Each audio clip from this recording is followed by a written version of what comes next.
छत्तीसगढ़ी गाने देखने के लिए हमारे YouTube चैनल को सब्सक्राइब करें और नए अपडेट्स जानने के लिए बेल आइकन के बटन को क्लिक करें।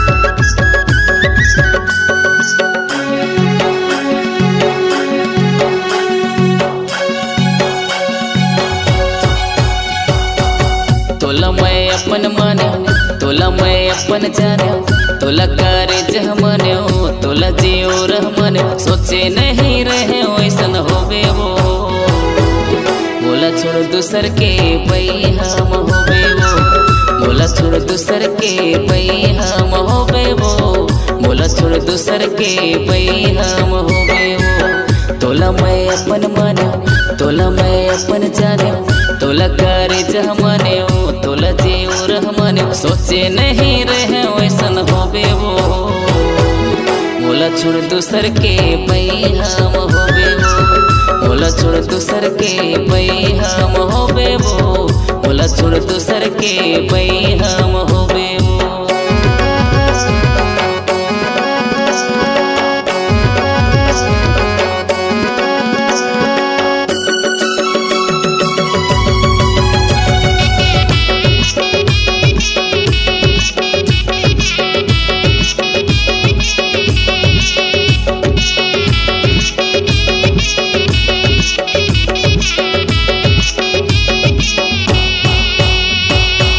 संग मरहतले बड़ा मायाला दिखाए, दूसर लपाए तह मोला तय भुलाए। संग मरहतले बड़ा मायाला दिखाए, दूसर लपाए तह मोला तय भुलाए, दूसर लपाए तह मोला तय भुलाए। तोला जिंदगी में मान्यो, तोला दुनिया में जान्यो, तोला छतिया में सजो, तोला अखिया में रखो। सोचे नहीं रहे वैसन होवे वो, बोला छोड़ दूसर के पई हम होवे वो, बोला छोड़ दूसर के पई हम होवे वो, बोला छोड़ दूसर के पई हम होवे वो।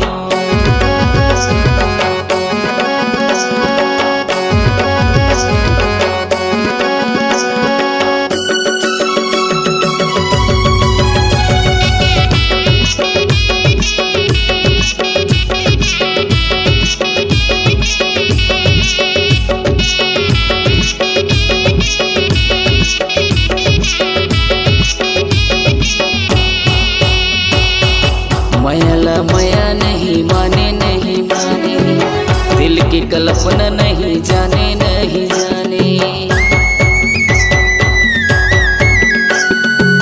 मायाला माया नहीं माने, नहीं माने, दिल की कल्पना नहीं जाने, नहीं जाने, दिल की कल्पना नहीं जाने, नहीं जाने।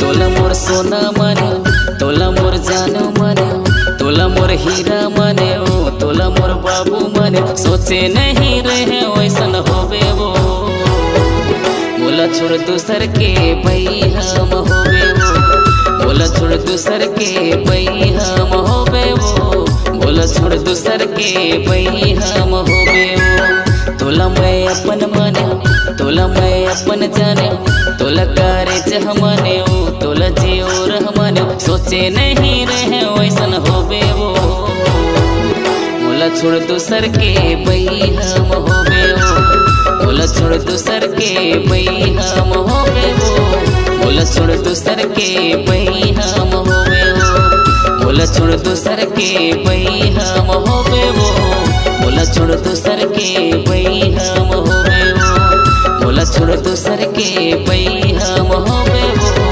बोला छोड़ दूसर के पई हम होवे वो। आपकी आवाज ही आपकी पहचान है। यदि आप अपनी आवाज को एक नया आयाम देना चाहते हैं तो चले आइए मल्टी ट्रैक डिजिटल रिकॉर्डिंग के लिए AVM audio video studio, Khamtarai, Raipur. Mobile number 9301523929 और 7869646201। यदि आप नए एवं पुराने गीत सुनना चाहते हैं तो avmgana.com में जाकर गाना फ्री डाउनलोड करें और YouTube चैनल में AVM गाना और KK कैसेट्स को सब्सक्राइब करें।